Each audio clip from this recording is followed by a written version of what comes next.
Assalomu alaykum hammaga. Bir akamiz hozir mashinasini olib keldilar. Kechasi soat 8:30 bo'libdi. Mommo tepadan chek chiqib qolgan. Eng yomon tomoni gaz bosyapmiz, gaz sezmaydi. Xudoga uramiz, haydaymiz. Mashinani 30-40 tez haydab kelaman. Gazni oxirigacha bosyapman, yo'q.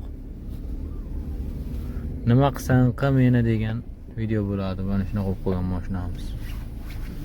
Endi buni sozlaymiz.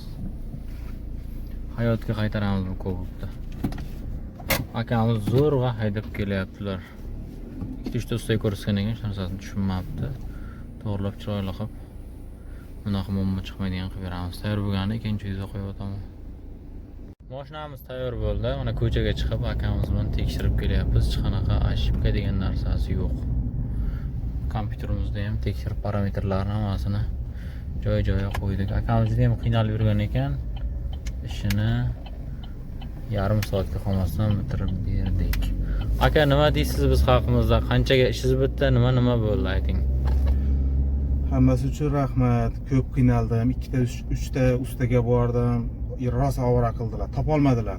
Qayerda nima muammo bo'layotganini. Shahzodjon, sizga katta rahmat. Arzimaydi aka. Qo'llaringiz dard ko'rmasin.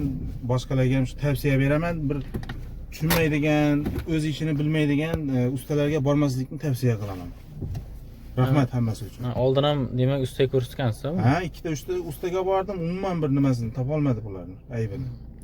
Bu nima ham deymiz, endi sifat bo'yicha video qo'yapmiz. Mana akamizga oldin ham klientimiz edi, endi masofa uzoqligi uchun akamiz kelmagan, shuning uchun hozir kelib yarim soat ishini hal qilib berman. Tepada birinchi videoda ko'rganlaringizdek chek yo'q. Mana tepada chek bo'lib turadi. Hozir chek zajgina ochamiz, o'chadi.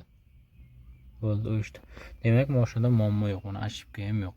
Ошибкani zabrosam qilganmiz. Avtomatik muammo hal bo'lgandan keyin ошибка birdaniga o'chadi.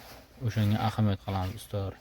E'tibor uchun hammaga rahmat. Pastga nomer qoldirib qo'yaman. Kimga shunaqa sifatli xizmat kerak bo'lgan bo'lsa, qayerga, kimga murojaat qilishni bilasizlar. E'tibor uchun hammaga rahmat.